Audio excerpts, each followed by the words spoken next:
انه اللي هيشاركونا او اللي هيصنعوا هذه الساعات اللي هنسرقها من الزمن هم ضيوف واحباب الفرقه الموسيقيه اللي جايه من المغرب اللي بنقدم لها كل التحيه.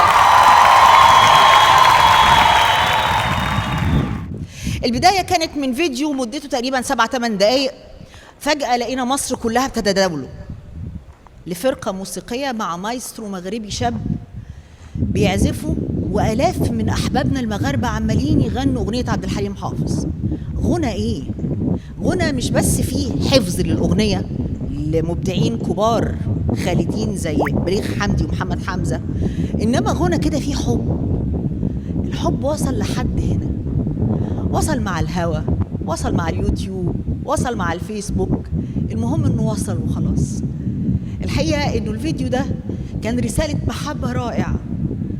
خلينا نكون استمرار لرسالة المحبة دي ونستحضر تلك اللحظة الرائعة ونعمل منها حفلة وحلقة استثنائية في مهرجان العالم عالمين.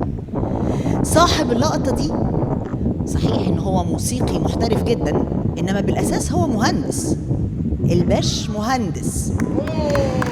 معانا المايسترو الشاب أمين بوتشار.